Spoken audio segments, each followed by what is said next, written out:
नमस्कार दोस्तों, आप सभी का स्वागत है कौन बाय शुभम सर के इस नए वीडियो में।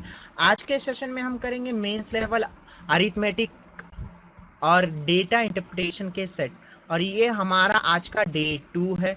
डे 1 हमने करा था जिसमें हमने डेटा इंटरप्रिटेशन के साथ साथ हमने अरिथमेटिक करा था। आज हमने क्या वही पैटर्न यूज किया है और उसी पैटर्न को यूज करके हम आगे के क्वेश्चन सॉल्व करेंगे। साथ ही साथ अगर अब तक आपने मेरे चैनल को सब्सक्राइब नहीं किया है तो सब्सक्राइब जरूर कर ले, और चैनल वीडियो अगर पसंद आए तो लाइक भी जरूर करिएगा। अगर अब तक आपने मेरे टेलीग्राम चैनल को नहीं जोड़ रखा है तो मेरे टेलीग्राम चैनल पे भी जरूर जुड़िएगा, ताकि आपको मेरे आने वाली वीडियो की नोटिफिकेशन टेलीग्राम से भी मिलती रहे और आपको सब्सक्राइब करने के बाद भी मिलती रहे। साथ ही साथ ये आपकी जो अरिथमेटिक और डेटा इंटरप्रिटेशन की सीरीज चल रही हो आईपीएस और आरआरबी के मद्देनजर रखते हुए चल रही है, आप हो सके तो इसे ज़्यादा से ज़्यादा देखिए और शेयर करिए वीडियो, ताकि आपके लिए बेनिफिट हो। पीडीएफ आपको इस क्लास की मिल जाएगी टेलीग्राम ग्रुप पर। उसके लिए क्या करना होगा, डिस्क्रिप्शन में आपको मेरे इस टेलीग्राम चैनल को जुड़ना पड़ेगा। टेलीग्राम चैनल पर जुड़ने से आपको ना पीडीएफ मिल जाएगा, पीडीएफ मिलेगा तो आप बैठ के प्रैक्टिस कर सकते हो। चलिए बिना किसी देरी के साथ पहले हम स्टार्ट करेंगे अरिथमेटिक के 5 क्वेश्चन, देन डेटा इंटरप्रिटेशन के 5 क्वेश्चन। यह आपके सामने ऑन स्क्रीन क्वेश्चन दे रखा है, बेहद शानदार क्वेश्चन दे रखा है कि Ritu invested her total saving in 3 different FD A, B and C in the ratio 5:4:6 on CI. CI means compound interest. कितने साल के लिए? 10 साल के लिए, 15 साल के लिए, 20 साल के लिए। No problem. If interest is calculated annually, मतलब जो भी इंटरेस्ट आपने कैलकुलेट किया एनुअल मतलब 1 ईयर के लिए, एनुअल यानी ईयरली होता है। Interest bit from scheme B कितना दे रखा है? 744 rupees more than the interest from scheme A. Okay, find the difference between interest receive from scheme C and B by Ritu. Okay, very easy question, but बनाने का आपको तरीका पता होना चाहिए। तरीका पता होगा तो आप आराम से इस क्वेश्चन को बना सकते हैं, नो प्रॉब्लम। लेट सपोज मैं मान लेता हूं कि जो रितु ने टोटल सेविंग जो इन्वेस्ट किया, मैं मान लेता हूं टोटल सेविंग को 1 यूनिट मान लेता हूं। टोटल सेविंग को अगर मैं 1 यूनिट मान लूं तो कोई फर्क पड़ेगा?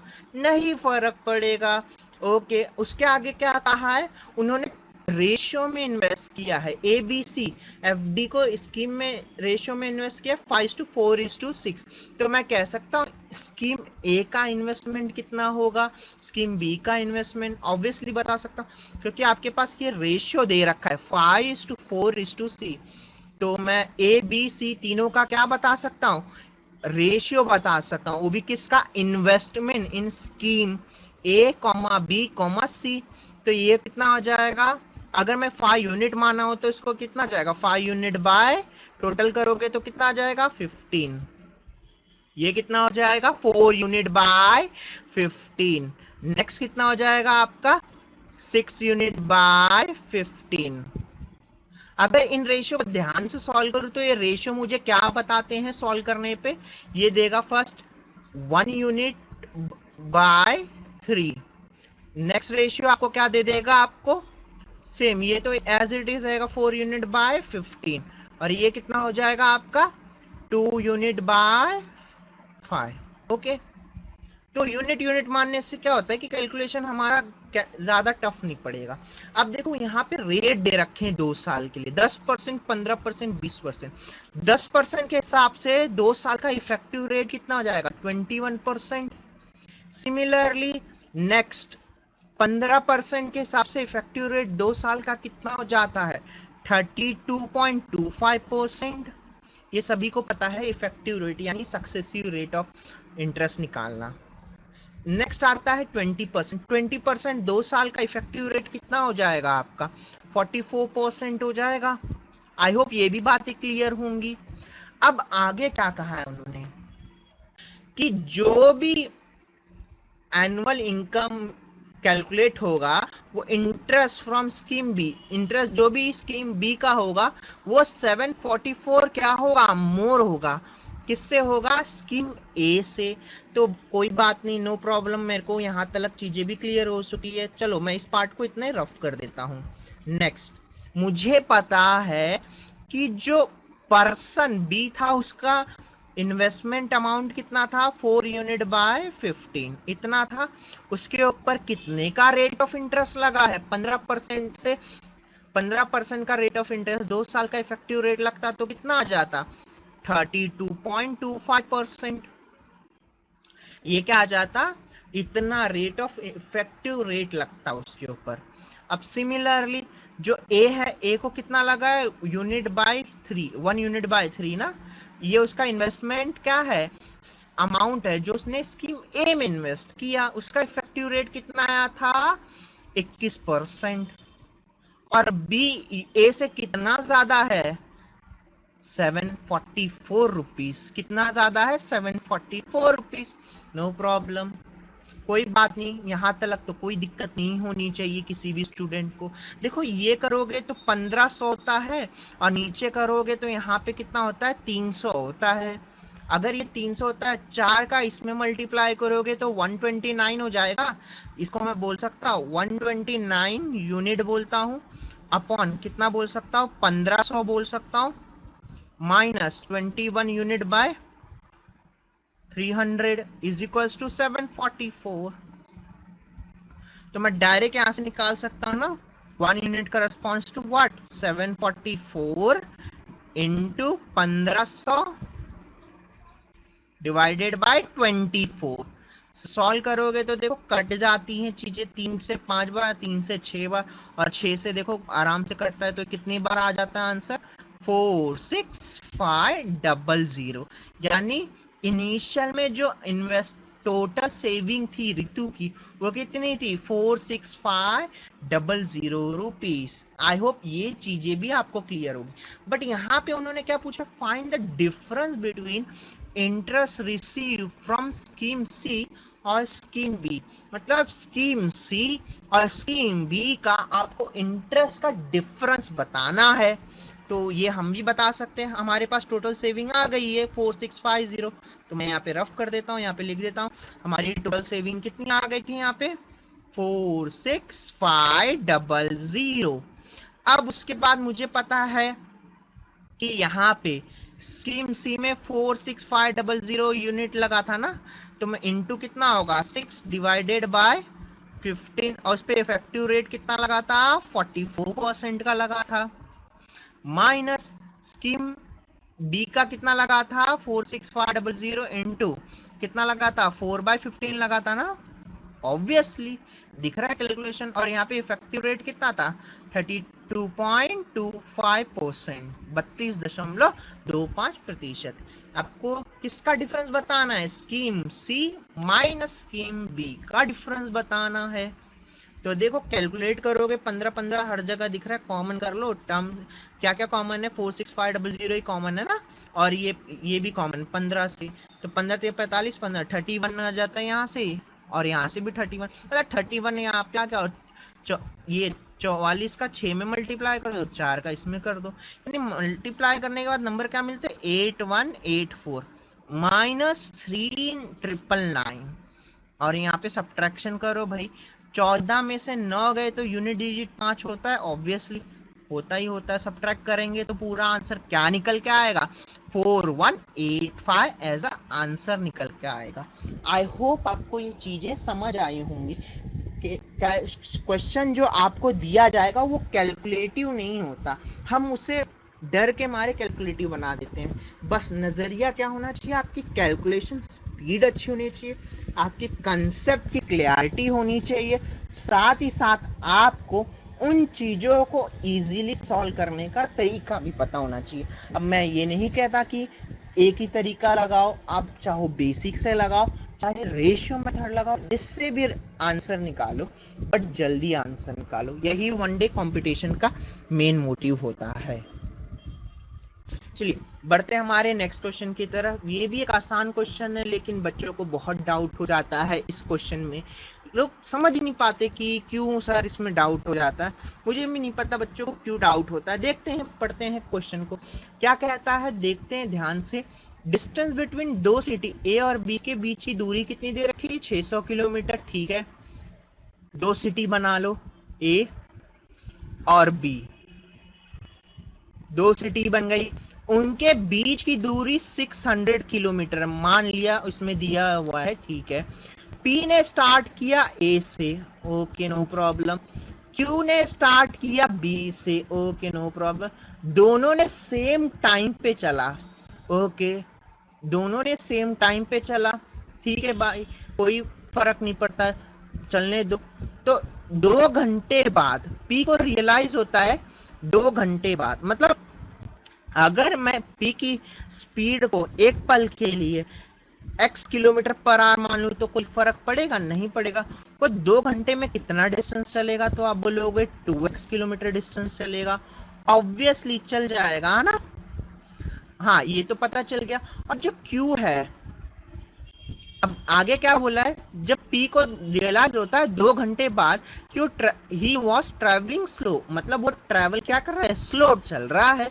देयरफॉर वो अपनी इंक्रीज कितनी करता है, 1/4 कर लेता है, 1/4 से इंक्रीज कर लेता है अपनी स्पीड। आगे क्या बोलता है, Q से मिलता है, मीट Q कितने पॉइंट पे, 216 kilometre from A, okay. When both meet P had travel the distance of 216 kilometre, जब दोनों मिलेंगे तो P जो होगा वो 216 किलोमीटर की दूरी तय कर चुका होगा। हालांकि Q की स्पीड दे रखी है 150 किलोमीटर प्रति घंटे की रफ्तार से। वो क्या करता है, वहां पे ध्यान से सुनने की बात है, आपको ध्यान से सुनने की बात है, क्योंकि क्वेश्चन बड़ा आसान है। ठीक है, आप सभी को पता है कि Q ने कवर करना है 2 घंटे में, तो मुझे बताइए Q अगर 150 की रफ्तार से 2 घंटे में कितनी डिस्टेंस कवर करेगा, तो आप बोलोगे 300 किलोमीटर के डिस्टेंस कवर कर लेगा। अब आपको पता है P ने 216 किलोमीटर ट्रैवल कर लिया, जब वो Q से मिला तो उसने 2 घंटे में कितना डिस्टेंस ट्रैवल करा था, इतना डिस्टेंस ट्रैवल करा था, ये रिमेनिंग डिस्टेंस आ जाएगा ना। तो ये अब इसके बाद ही उसने क्या कर दी, इंक्रीज कर स्पीड इंक्रीज करी, कितनी, 1/4 यानी 25% इंक्रीज करी। नो प्रॉब्लम, करने दो। मतलब अगर एक पल के लिए इनिशियल स्पीड x थी तो उसने क्या कर दी, 5/4 ऑफ x कर दी, यही करिए ना। मतलब अगर इनिशियल स्पीड 4 है, 4 से कितनी कर दी, 5 कर दी, ये बात है उससे। ठीक है, कोई बात नहीं, कोई फर्क नहीं पड़ता। अब आपको पता है कि P ने 216 किलोमीटर चलना है, तो Q ने कितना चलना होगा, ये 216 मीटर किसने चला, P ने, तो Q कितना चलेगा, 600 में से 216 माइनस कर दो, 384 किलोमीटर। हालांकि P जो Q है, सॉरी जो Q है वो क्या 300 किलोमीटर चल चुका, तो उसे रिमेनिंग डिस्टेंस कितना कवर करना होगा, 84 का डिस्टेंस, 84 किलोमीटर डिस्टेंस किसे कवर करना होगा, ये पर्सन Q को कवर करना होगा। और Q की स्पीड कितनी है, 150 है, तो उसे टाइम कितना लगेगा, तो आप बोलोगे 14/25 घंटे, ये क्या लगेंगे, Q को टाइम लगेगा। अब मुझे यहां से ध्यान से बताइए P को कितना डिस्टेंस कवर करना है, 216 माइनस 2x, क्योंकि 216 कवर करना था जिसमें से 2x कवर कर चुका है, यानी 2 घंटे तक की दूरी कवर कर चुका है। और उसके बाद P ने अपनी स्पीड क्या की है, इंक्रीज करी है, x से कितनी 1/4 बढ़ा ली थी, यानी कितनी हो जाएगी 5/4 ऑफ x, यही कर ली थी ना उसने। उसके आगे क्या बोला है, ये क्या हो गया, distance by speed is equal to time, और ये भी क्या होगा, distance by speed is equal to time. तो दोनों का क्या हो जाएगा, यहाँ पे टाइम आ जाएगा ना 14/25 ना। इसे सॉल्व करेंगे, ध्यान से देखो, बहुत आसानी से, कोई काटने की जरूरत भी नहीं है। ठीक है, ये यहाँ पे मल्टीप्लाई में चला जाएगा, तो ये यहाँ से 14×5 = 70 हो जाएगा, और ये 24 चौका 96 हो जाएगा। तो यहाँ से देखोगे 216, और ये यहाँ से करोगे तो ध्यान से देखो कितना जाएगा, ये जाएगा 27x = 2160। तो x की वैल्यू निकालो तो कितनी आ गई 80। मतलब जो p की इनिशियल स्पीड रही होगी कितनी रही होगी 80 रही होगी, और उसने कितनी इंक्रीज स्पीड करी थी, आपसे यही पूछा है कि p ने कितना इंक्रीज करा। तो 80 का 5/4 निकाल लो भैया। 80 का 5/4 निकालोगे तो कितना आ जाएगा, आप बोलोगे इसने 20 किलोमीटर बढ़ाई, मतलब जो इसकी नई स्पीड होगी वो कितनी होगी 100 किलोमीटर प्रति घंटे की होगी। आई होप आपको ये क्वेश्चन समझ आया होगा। देखो बारीकी से समझा रहा हूँ, थोड़ा टाइम लगेगा समझाने में, लेकिन क्वेश्चन जब समझ आ जाएगा ना बहुत जल्दी जल्दी खत्म होगा। आई होप ये चीजें भी आपको क्लियर होगी, नहीं तो जानते हो एक बार में मैं मशीन गन की तरह उड़ा दूंगा, तो समझेगा भी नहीं समझेगा तो फिर आप ही लोग कहोगे। ठीक है, चलिए ठीक है। दो ट्रेन है ए और बी, इसको ना थोड़ा सा एडजस्ट कर लो, ये 100 है, ये 100 होगा, यहाँ पे 150 हो गया बाय मिस्टेक। ठीक है, दो ट्रेन है ए और बी, ठीक है, ए और बी। क्या बोला है कि जो बी का लेंथ है, जो बी का लेंथ है और वो ए का लेंथ है, ट्रेन ए का लेंथ 100 मीटर ज्यादा है किससे, बी से।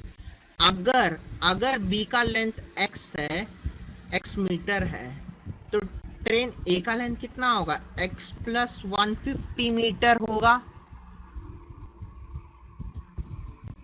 है या ना। ओके, तो हमें पता चल गया दोनों ट्रेन की लेंथ ऐड करो तो हमारे पास क्या निकल के आता है, रिलेटिव स्पीड। जब वो दोनों अपोजिट डायरेक्शन में होंगे तो स्पीड ऐड हो जाती है। स्पीड ऐड करो जरा, तो यहाँ से क्या आ जाएगा, इतना आ जाएगा, और ये 5/18, क्योंकि यहाँ पे दे रखा है ट्रेन ए की स्पीड और ट्रेन बी की स्पीड इनटू। अब आपके सामने क्या निकल के आता है, टाइम दे रखा है 12। सॉल्व करें तो हमारे सामने ये कितना आता है 450, यानी कह सकते हो 2x प्लस 150 की वैल्यू कितनी आ गई, इतनी आ गई 450। तो x की वैल्यू कितनी आ गई, 300 आ गई। अगर x की वैल्यू 300 ना होगी, 300 से डिवाइड हो जाएगा ना, तो ये कितने आ जाएगा, 150 आ जाएगा। कितना आ जाएगा, 150 आ जाता है। अगर x का वैल्यू 150 आ गया, मैंने यहाँ पे 150 ले लिया, यहाँ पे 100 करना, मेक इट करेक्शन, यहाँ पे 100 करना, ठीक है, थोड़ा सा मैं 150 समझ लिया, यहाँ पे 100 करना। तो हमें हमारे पास ट्रेन ए की लेंथ निकाल सकते हैं, तो ट्रेन ए की लेंथ कितनी आ जाएगी, ट्रेन ए की लेंथ आ गई 250 मीटर, और ट्रेन बी की लेंथ कितनी आ जाएगी, ट्रेन बी की लेंथ कितनी आ जाएगी, अगर ध्यान से देखेंगे तो 150 मीटर। आई होप यहाँ तक कोई डाउट नहीं होगा। नाउ पहला पॉइंट पढ़ते हैं। पहले पॉइंट में क्या बोल रखा है, time taken by train B to cross man moving in a same direction as train B. ये तो हम निकाल ही नहीं सकते, क्योंकि इसमें कैन नॉट बी डिटरमाइन आएगा, इसमें speed of the man given ही नहीं है, तो ये तो ऐसे ही नहीं फॉलो करेगा। सेकंड पढ़ते हैं, time taken by A to cross platform half of its length. ये हम फाइंड कर सकते हैं, ये क्या निकाल सकते हैं, हम फाइंड कर सकते हैं। ध्यान से देखिए कैसे फाइंड करेंगे, मैं इसको रफ करता हूं इतनी बातें।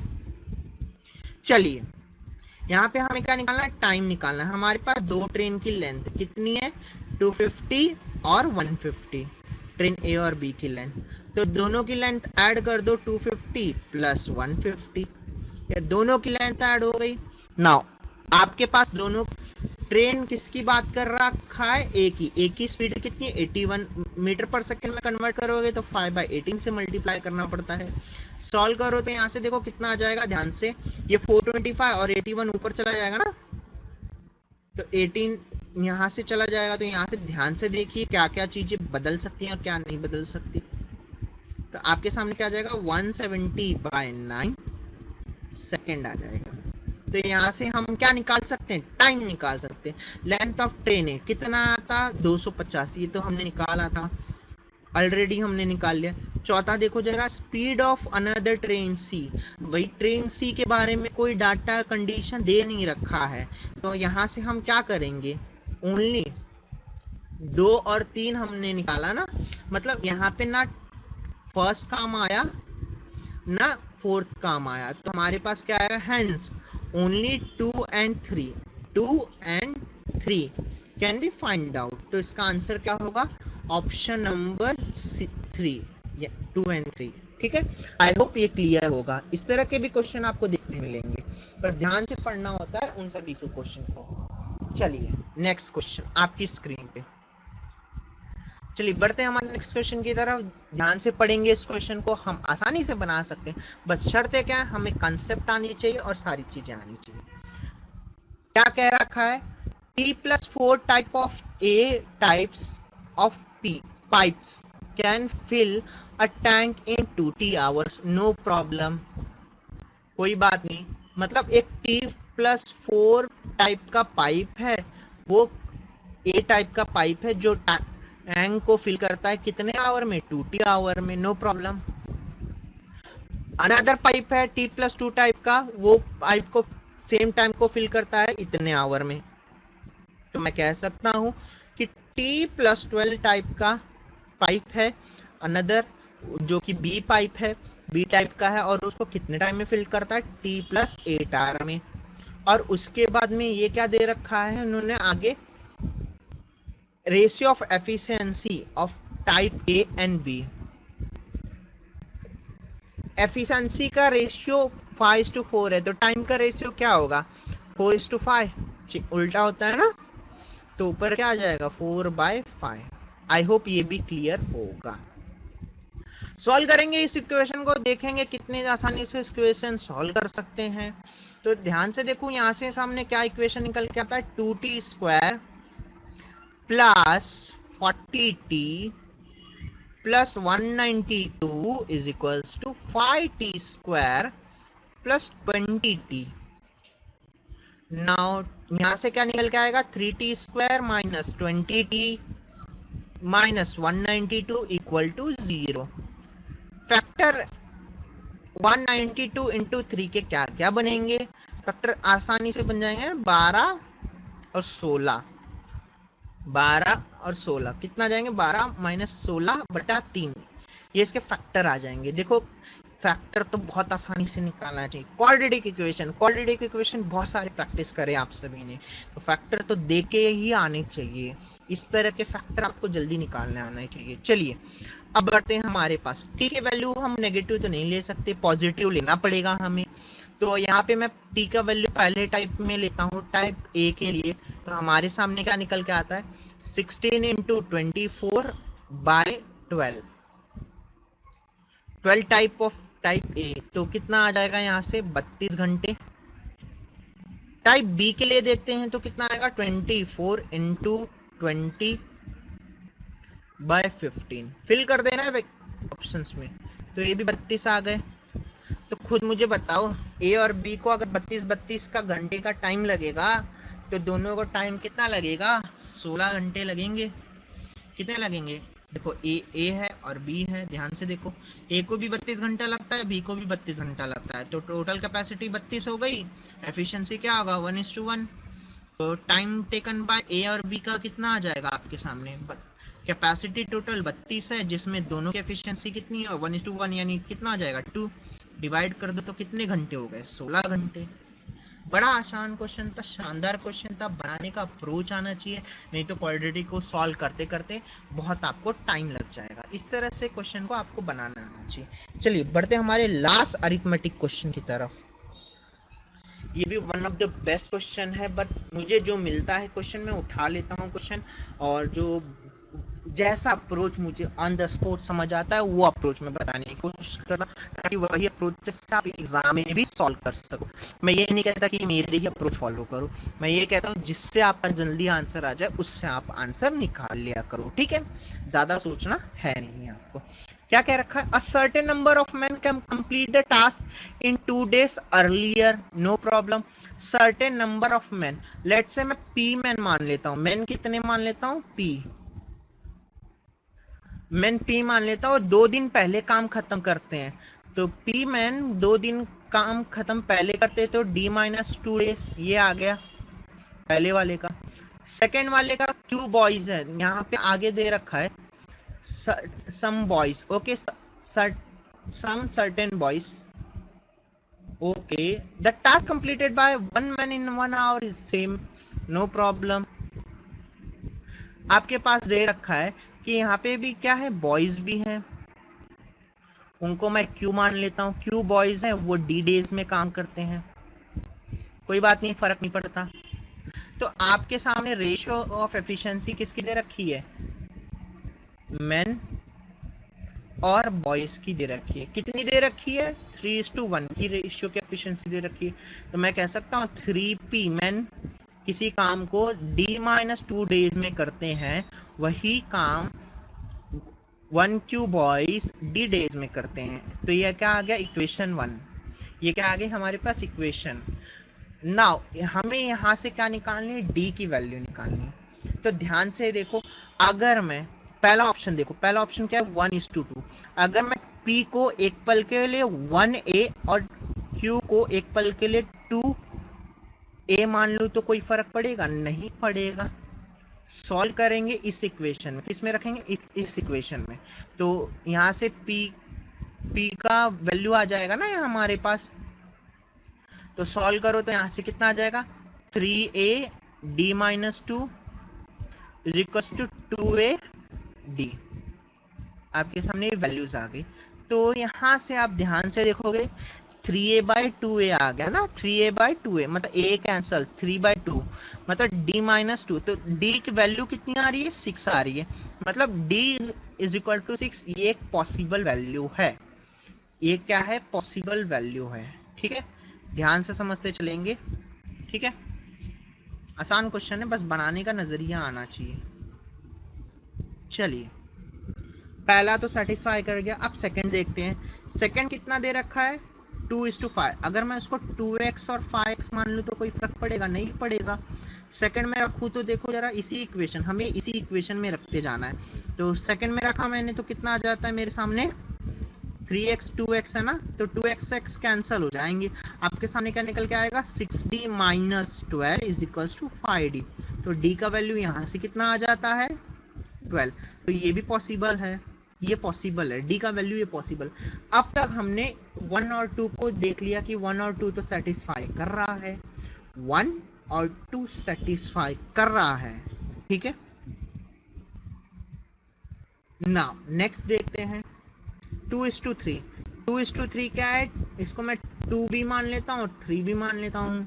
2B 3B इसी इक्वेशन में हमें पुट करना है। ये जो हमारे सामने इक्वेशन दिख रही है, इस इक्वेशन में हमेशा इस इक्वेशन में पुट करो तो क्या निकल के आएगा? 6D-12 is equal to 3D। D का वैल्यू यहाँ से भी क्या निकल के आ रहा है? 4 निकल के आ रहा है। मतलब ये भी सेटिस्फाई कर रहा है।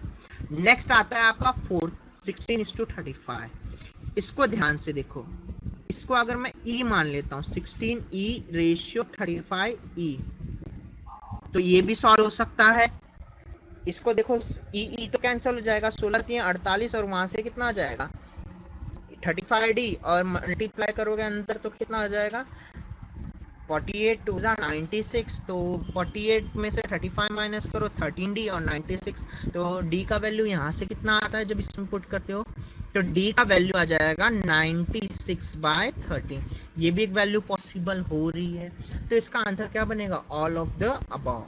All of the above. I hope ये सभी को चीजें समझ आई होंगी, यहाँ तक कोई दिक्कत नहीं होगी। बहुत आसान क्वेश्चन था, बस क्या था? कंडीशन, बेसिक कंसेप्ट और अप्रोच किस तरह से सॉल्व करनी है।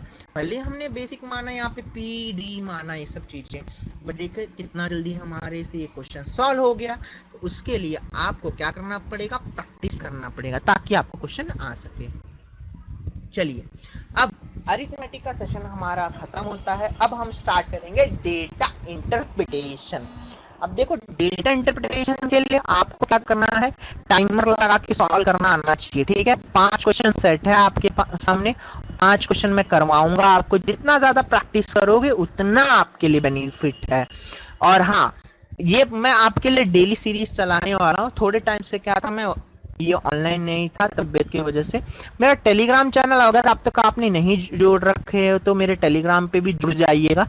ये मेरा टेलीग्राम चैनल है quantbank21, जस्ट @@ करके सर्च करिएगा। अगर नहीं मिलता तो मैं डिस्क्रिप्शन में लिंक डाल दूंगा। ठीक है, डिस्क्रिप्शन जरूर चेक करना आप, वहां पे मैं लिंक डाल दूंगा। चलिए पढ़ते हैं डेटा इंटरप्रिटेशन की तरफ, पहले क्वेश्चन को, और इसे आसान तरीके से सॉल्व करते हैं। क्वेश्चन दे रखा है पहला on your screen, bar graph bar chart, okay sorry, bar chart below shows markup percent और डिस्काउंट परसेंट। बार चार्ट क्या शो करता है, मार्कअप परसेंट और डिस्काउंट परसेंट। यहाँ पे ऑन स्क्रीन मैं यहाँ पे ब्लैक कर देता हूँ थोड़ा सा, तो आपको दिखने में कोई प्रॉब्लम, ये वाला, ठीक है। आगे क्या बोला, 5 different article sold by retailer, study the data carefully and answer the question below. Okay, first question यहाँ पे दे रखा है, फर्स्ट क्वेश्चन पढ़ते हैं, यहाँ पे आप आसानी से सॉल्व करेंगे।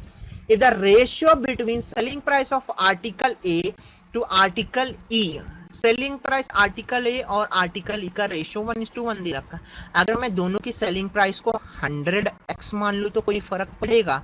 दोनों की सेलिंग प्राइस किसकी मान लूं, selling price of A plus E, ठीक है। तो मैं क्या निकाल सकता हूं यहाँ पे, मार्क प्राइस ऑफ आर्टिकल ए निकाल सकता हूं, ऑब्वियसली निकाल सकता हूं क्योंकि मार्क प्राइस निकालना पड़ेगा ना। Mark price of article, mark price A article पे उन्होंने कितना मार्कअप करा है, डिस्काउंट देखो कितना दिया है, 30% का डिस्काउंट यानी 70 का डिस्काउंट। सेलिंग प्राइस अगर 100x है तो उन्होंने डिस्काउंट कितने का दिया, इतने का दिया होगा ऑब्वियसली। तो यहाँ से यहाँ से क्या आ गया, मार्क प्राइस ऑफ आर्टिकल ए। तो कॉस्ट प्राइस ऑफ ए निकाल सकता हूं। कॉस्ट प्राइस ऑफ ए कब निकलेगा, जब आपके पास प्रॉफिट रहेगा, ठीक है। या फिर देखते हैं क्या निकल सकता है क्या नहीं निकल सकता। ये आपके पास मार्क प्राइस आ गया, ठीक है। और उन्होंने मार्कअप कितना करा, ध्यान से देखो, वहां पे 50% का मार्कअप करा ना, तो हमारे पास मार्क प्राइस कितना था, 100x बाय 70 इंटू 100, ये था ना हमारे पास मार्क प्राइस। और उन्होंने मार्कअप कितना करा था, 150। तो यहाँ से कितना आ गया, 150। तो यहाँ से सॉल्व करो तो कितना आ जाएगा, 2000 बाय 21x, यही आता है ना, मुझे तो यही दिख रहा, ठीक है। नेक्स्ट ये क्या होगा, ये ए के लिए आ गया। सिमिलरली मैं मार्क प्राइस ई का निकाल सकता हूँ, mark price sorry cost price E का निकाल सकता हूँ। तो ध्यान से देखिए, मैं डायरेक्ट लिखता हूँ क्योंकि मुझे डायरेक्ट पता चल गया यहाँ से। क्या 100x अगर 100x अगर सेलिंग प्राइस है आर्टिकल ई की, तो उस पर डिस्काउंट 10% का है यहाँ पे। तो यहाँ पे 10% यानी 90 इंटू 100, ये मार्क प्राइस हो जाता, इंटू मार्कअप कितना किया गया है, अगेन इस पे भी सेम मार्कअप कितना, 150%। कितना मार्कअप किया गया है, 150% का मार्कअप किया गया है। तो यहाँ से कितना आ जाएगा, 150 आ जाएगा, ठीक है। चलिए यहाँ से करेंगे तो कितना आता है, 2000 बाय 27 x, ये आ जाता है। अब आपको क्या पूछा इन्होंने, रेशियो पूछा है, किसका रेशियो पूछा, cost price of article A to article E का, ए और ई का रेशियो पूछा है। तो ध्यान से देखो, ए और ई का रेशियो, यहीं पे रेशियो पूछा है ना, तो यहाँ से 2000 तो 2000 ऐसे कैंसिल हो जाता है। तो रेशियो क्या बच के आता है आपके सामने, 27 to 21, ये आता है ना, क्योंकि ध्यान से देखोगे रेशियो रिवर्स हो जाएगा और इसी को काटोगे तो रेशियो क्या आता है, 9/7। तो आंसर क्या निकलेगा, option number B. I hope ये आपको पहला क्वेश्चन समझ आया होगा, कुछ नहीं था क्वेश्चन, आराम से हमने बनाया, डाटा पढ़ा और डाटा के अनुसार क्वेश्चन को सॉल्व कर लिया, ठीक है। चलिए बढ़ते हैं हमारे नेक्स्ट क्वेश्चन की तरफ। अच्छे क्वेश्चन होते हैं, बस शर्तें क्या होती है ना, आपको अप्रोच पता होनी चाहिए, अप्रोच से आप क्वेश्चन आराम से बना सकते हो। ध्यान से पढ़ते हैं next question. Cost price of article B कितना दे रखा है, 50 रुपए ज्यादा दे रखा है आर्टिकल सी से, by mark price of article B 130 रुपए ज्यादा है किससे, mark price of article C से। Find the difference between selling price of article B to article C. Okay, no problem. Let's say cost price of article B और C का क्या मान लेता हूँ, 100x मान लेता हूँ, क्योंकि क्वेश्चन आसान है 100 पे इसके लिए। और क्या मान लेता हूँ, 100y। तो कोई दिक्कत है बी और सी का, नहीं। अब क्या बोल रखा है, cost price of article B ज्यादा है किससे, सी से, कितना, 50 रुपए ज्यादा है, कोई दिक्कत, नो दिक्कत। अगर सिमिलरली नेक्स्ट में क्या दे रखा है, cost price of article C, while mark price कितना दे रखा है, मार्क प्राइस यहाँ देखो आर्टिकल सी का, अगर आर्टिकल बी का अगर कॉस्ट प्राइस 100x है तो आर्टिकल बी में कितने का मार्कअप है, 80% का, यानी कितने का आ जाएगा, 180% का मार्कअप है। सिमिलरली अगर आर्टिकल सी का कॉस्ट प्राइस 100y है तो उस पर कितने का मार्कअप है, 60% का मार्कअप है, यानी 160% हो जाएगा। और यहाँ पे कितना ज़्यादा है, वो 130 रुपये ज़्यादा है मार्कअप ऑफ आर्टिकल बी। ठीक है, सॉल्व कर लेते हैं, इक्वेशन आ जाएगी। देखो सॉल्व करना है, परसेंट से परसेंट कैंसल और ये 100 तो 100 कैंसल, तो यहाँ से कितना 180 160 आ जाता है। तो ध्यान से काटेंगे, सॉल्व करेंगे, ये दो इक्वेशन आ जाएगी आपके सामने, फर्स्ट और ये सेकंड। ठीक है, आई होप ये दो इक्वेशन समझ आई होंगी। ठीक है, ध्यान से सुनो। अब ये इक्वेशन है, इन इक्वेशन को सॉल्व करने का तरीका क्या है, ऑन सॉल्विंग 1 and 2। तो आप जब इस इक्वेशन को सॉल्व करोगे तो आप क्या पाओगे, x और y की वैल्यू पाओगे। क्या पाओगे, x और y की वैल्यू पाओगे। हिट एंड ट्रायल भी सॉल्व कर सकते हो और साइमल्टेनियसली इक्वेशन भी सॉल्व कर सकते हो। सभी को आता है इक्वेशन सॉल्व करना, ऐसा कोई स्टूडेंट नहीं जिसे इक्वेशन सॉल्व करना बिल्कुल ना आता हो, क्योंकि 2 से डिवाइड कर लो, सभी 2 से डिवाइड होते हैं तो कैलकुलेशन और आसान हो जाएगी। तो x की वैल्यू यहाँ पे कितनी आती है, 2.5 आ जाएगी, यानी 2.5। और y की वैल्यू क्या आ जाएगी, 2। जिनको साइमल्टेनियस इक्वेशन नहीं आता वो क्वाड्रेटिक इक्वेशन की जाके वीडियो देखें, उसमें मैंने सिखाया है कि साइमल्टेनियसली इक्वेशन को कैसे जल्दी सॉल्व कर सकते हैं। अभी फिलहाल हम मेंस लेवल के क्वेश्चन कर रहे हैं, तो मैं मेंस लेवल के क्वेश्चन के अप्रोचेस बताऊंगा जिसमें हम जल्दी से जल्दी क्वेश्चन सॉल्व कर सके। चलिए, अब x और y की वैल्यू आ गई, तो मैं सेलिंग प्राइस ऑफ किसका निकाल सकता हूँ, b का निकाल सकता हूँ, और किसका निकाल सकता हूँ, सेलिंग प्राइस c का निकाल सकता हूँ, b और c। तो b और c का सेलिंग प्राइस आराम से निकाला जा सकता है। 100x था तो 100 इंटू कितना, 2.5 इंटू कितने का मार्कअप था, 80% का, यानी 180%। कितने का डिस्काउंट था, कितने का डिस्काउंट था बी पे भैया, देखो जरा 40% का। तो सेलिंग प्राइस कितनी होती, 60% होती। तो ये ऐसे परसेंट कैंसिल, 18 6 108, 25 और ये कितना हो जाता 250, और ये करते तो कितना था 270 आता। देखो कैलकुलेशन आना चाहिए, टेबल का काम भाई। 100 इंटू कितना होता है 2. ये कितना होता, सॉरी ये 2, y तो 2 आया ना हमारा, इंटू ये कितना हो जाता हमारा 160% होता, और ये कितना होता हमारा 80% होता, क्योंकि 20% का डिस्काउंट है ना। ठीक है, चलो अभी यहाँ से सॉल्व करते, देखो यहाँ से ये 0 0 कैंसिल हो जाता। ठीक है, तो 8 दूनी 16 16, तो यहाँ से कितना हो जाता 256, यानी स्क्वायर हो जाता। आपको इन्हीं दोनों का डिफरेंस चाहिए, तो डिफरेंस इन दोनों का कितना आता, 14 रुपए का डिफरेंस आता, क्योंकि आपको selling price of article B और सी का डिफरेंस पूछा था। आई होप ये सभी को क्लियर होगा। बढ़ते हमारे नेक्स्ट क्वेश्चन की तरफ। देखिए अब यहाँ पे क्या बोला है, रिटेलर है, एक रिटेलर जो अर्न करता है, क्या अर्न करता है, 24 रुपए का प्रॉफिट अर्न करता है। सेलिंग प्राइस आर्टिकल डी पे, find the mark price of article D. Mark price तो आराम से आप फाइंड कर सकते हो ना स्टूडेंट्स। अगर मैं कॉस्ट प्राइस को ही मैं क्या मान लूं, आर्टिकल डी के कॉस्ट प्राइस को ही क्या मान लूं 100x। देखो 100x मानने में कोई दिक्कत नहीं है, ठीक है, कोई इससे कैलकुलेशन आसान होती है। उसने क्या किया, मार्कअप करा, कितना मार्कअप करा 40% का, कितना मार्कअप करा 40%, तो मार्कअप कितना हो गया, मार्क प्राइस 140x। अब आगे क्या किया उसने, डिस्काउंट दिया, 25% का डिस्काउंट दिया ना, तो 25% का डिस्काउंट यानी 75% की सेलिंग प्राइस रही होगी, 25% का डिस्काउंट दिया। ध्यान से देखो यहाँ पे 25% का डिस्काउंट ग्राफ में दिख रहा है ना, तो 25% का डिस्काउंट दिया 140 पे, तो कितने का बेचा होगा, 105 रुपए का बेचा होगा। ये इसकी क्या आ गई, सेलिंग प्राइस आ गई। ये क्या आ गई, ओप्स सॉरी, ये इसकी क्या आ गई, सेलिंग प्राइस आ गई। ठीक है, नो प्रॉब्लम। आपसे क्या पूछा है, आपसे डिफरेंस ही किसका दे रखा, देखो क्या बोल रखा, रिटेलर अर्न प्रॉफिट, खरीदा 100 का, बेचा 105 का, तो कितने का प्रॉफिट हुआ, 5x का प्रॉफिट हुआ। उसकी वैल्यू कितनी है, 24 है। तो आपसे क्या पूछा है, मार्क प्राइस पूछा है, मार्क प्राइस है कितना 140x, तो 140x बताना है, यानी 5x की वैल्यू कितनी है 24। आपसे क्या पूछा है 140x बताओ, तो डायरेक्ट बता सकते हो ना। ध्यान से देखो 24/5 इंटू 140, थोड़े स्टेप लिख देता हूँ नहीं तो बोलोगे सर लिखते नहीं हो। तो 5 से देखो 100 में 5 कितने होते, 20 होते हैं। 100 में 5 कितने होते, 20 होते। 40 में कितने होंगे, 8 होंगे।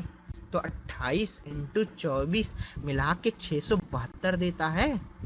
कैलकुलेशन तो टेबल वगैरह आने चाहिए ना, ऐसे में टेबल आने चाहिए, टेबल आना ही चाहिए, नहीं आएगा तो फिर कैसे चलेगा, सिलेक्शन तो मुश्किल ही होता है। ठीक है, चलिए बढ़ते हैं हमारे नेक्स्ट क्वेश्चन की तरफ। ये भी एक आसान क्वेश्चन, बस शर्त है क्या, आपको अप्रोच आनी चाहिए। ठीक है, अप्रोच पता है तो क्वेश्चन आपको बनाने में कोई आसानी ऐसा लगेगा नहीं कि मतलब कि टफ लगे। ठीक है, चलो, ratio between selling price of article B और आर्टिकल सी का सेलिंग प्राइस दे रखा है। अगर मैं इनको 270x मान लो और इनको 160x मान लो, देखो मैं यहाँ पे 0 मतलब 270 ऐसा क्यों ले रहा हूँ, क्योंकि परसेंटेज आसान दे रखे हैं, इसके लिए टफ दिया होता तो फिर मैं समझता। ये क्या हो गया, सेलिंग प्राइस का रेशियो, नो प्रॉब्लम। ये क्या हो गया, आपकी सेलिंग प्राइस का रेशियो, और ये किसकी सेलिंग प्राइस का रेशियो, बी और सी। ठीक है, अब उन्होंने क्या किया है, ध्यान से देखो, मार्कअप करा कितना, बी ने मार्कअप कितना करा, ध्यान से देखो। हमें क्या निकालना है, कॉस्ट प्राइस निकालना है, यह हमारे पास सेलिंग प्राइस है ना, नो प्रॉब्लम। मार्कअप कितना करा, 180% करा, और डिस्काउंट कितना दिया है, डिस्काउंट दिया 40% का। तो यहां से क्वेश्चन आसान बन जाता है। देखो ध्यान से जरा, इस केस का लेता हूं मैं पहला। ये क्या है, 270x है, इनटू उसने डिस्काउंट कितना दिया है 40% का, तो सेलिंग प्राइस कितनी हो जाएगी, इतनी हो जाएगी। फिर मार्कअप कितना करा, 80%, तो यहाँ से कितना हो जाएगा, इतना हो जाएगा। तो यहाँ से ये क्या निकल के आएगा, 250x। 250x क्या शो करता है, ये इसकी कॉस्ट प्राइस शो करता है, किसकी शो करता है, आर्टिकल बी की। सिमिलरली अब इसको कहां से लिया जाए, इसको यहां से ले लेता हूं। अभी देखो इसको कैसे करोगे, आर्टिकल सी के लिए x है, इतनी इसकी क्या सेलिंग प्राइस है, उसमें कितने का उन्होंने डिस्काउंट दिया था, 20% का, तो सेलिंग प्राइस कितनी हो जाएगी, 80% हो जाएगी। सिमिलरली मार्कअप कितना करा था, 60% का, यानी कितना हो जाएगा, 160%। आई होप ये भी क्लियर होगा। देखो सॉल्व करो, 0 से 0 ऐसे कट जाते हैं, 160 से कट गया, और 100 में 8 कितने होते हैं, 12.5, तो 1000 में कितने, 125 x होते हैं। ठीक है, अब आपसे क्या पूछा है, article B is what percent of article C, A is what percent B, A is what percent more than B, यही तो कॉन्सेप्ट होता है। तो बताओ 250 में से 125 घटाओ ना, 250 में से 125 घटाओ, 125 बटा 125, अरे ले लो 125 बटा 125 इंटू परसेंटेज निकालने के लिए 100, तो यहाँ से आंसर क्या आएगा, 100%। दिख रहा है अपने आप में 100% आंसर। कोई दिक्कत है, कोई दिक्कत नहीं होनी चाहिए, आई होप यहाँ तक। चलिए बढ़ते हैं हमारे last question of the DI, आज के इस सेशन के लास्ट क्वेश्चन।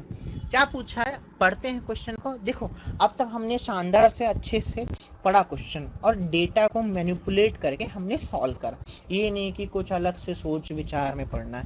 क्वेश्चन देखो क्या दे रखा है डाटा, उसके हिसाब से सॉल्व करो। टाइमर लगाओगे, प्रैक्टिस करोगे, जल्दी सॉल्व होगा। इतनी जल्दी नहीं, प्रैक्टिस तो करनी पड़ेगी, कैलकुलेशन तो आपको करनी पड़ेगी मेरे बच्चे। ठीक है,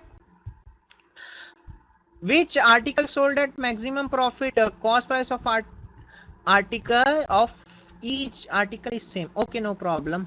ठीक है, अगर मैं cost price of each article मान लूं 100x, कोई दिक्कत नहीं। तो मैं बताऊं आर्टिकल ए का प्रॉफिट कितना होगा, आर्टिकल ए का ध्यान से देखना, आर्टिकल ए का अगर कॉस्ट प्राइस ए का 100x है, तो उस पर मार्कअप कितना करा है, 50% का, फिर उस पर डिस्काउंट कितने का दिया है, 30% का, यानी 70% का। तो सिमिलरली ये कितना आ गया, 5x आ गया। तो अब देखो बी का निकाल सकता हूँ, बी का भी मार्कअप कितना 100x है, into sorry 100x cost price है, मार्कअप कितना है बी का 180% है, 80% मार्कअप है ना, 180% हो जाएगा। डिस्काउंट कितना 40% का, डिस्काउंट कितना है 40% का, तो ये कितना आ जाएगा 60% हो जाएगा। आई होप ये होगा ना। और हाँ इसमें से थोड़ी सॉरी मैंने माइनस नहीं किया था ना, माइनस करना पड़ेगा ना। ये क्या होता है, सेलिंग प्राइस होता है। ठीक है, यहाँ से 100x माइनस करो तब ये 5x आएगा, तो यहाँ से भी क्या करना पड़ेगा, 100x माइनस करना पड़ेगा, तो ये 8x आ जाएगा। बी अगर 8x आ गया तो सी कितना आ जाएगा, 28x डी कितना आ जाएगा 5x और ई कितना आ जाएगा, सॉल्व करो तो 35x। तो आपसे क्या पूछा है, मैक्सिमम प्रॉफिट किसका मिलेगा, मैक्सिमम प्रॉफिट किसको मिलेगा, मैक्सिमम प्रॉफिट तभी पता चलेगा जो सबसे ज्यादा सेल होगा। तो आर्टिकल ई ही सेल हुआ है, कितने पे हुआ है 35x पे। तो आंसर क्या बनेगा, option third, option number E. I hope आपको ये क्लियर होगा, यहाँ तक कोई दिक्कत नहीं होगी। चलिए आज के लिए हम इतना ही रखेंगे, ठीक है। और ज़्यादा से ज़्यादा प्रैक्टिस करिए आप सेशन को। अगर सेशन आपको समझ आया है तो लाइक करिए, अगर आप इस चैनल पे नए हैं तो सब्सक्राइब करो, नोटिफिकेशन को क्लिक कर लो बेल आइकन को, ताकि आपको मेरी आने वाली वीडियोस की नोटिफिकेशन आपको टाइम टू टाइम मिलती रहे। पीडीएफ आपको इस क्लास की टेलीग्राम चैनल में मिल जाएगी। टेलीग्राम चैनल का लिंक आपको मेरे ग्रुप में या फिर डिस्क्रिप्शन में मिल जाएगा, ठीक है। ग्रुप और चैनल दोनों मिलेगा, ठीक है। और आज के लिए मैं इतना ही रखूंगा, ठीक है। कल से मैं डेली क्लासेस लूंगा प्री प्लस मेंस की। प्री तो पहले भी ले चुका हूँ, बट अब मैं सोच रहा हूँ कि सिर्फ मेंस करवाऊँ। एक मैं पोल करवा दूंगा कि किनको मेंस का क्लास चाहिए, किनको प्री का क्लास चाहिए। चलिए आज के लिए इतना ही रखेंगे। Wish you all the best everyone and thank you.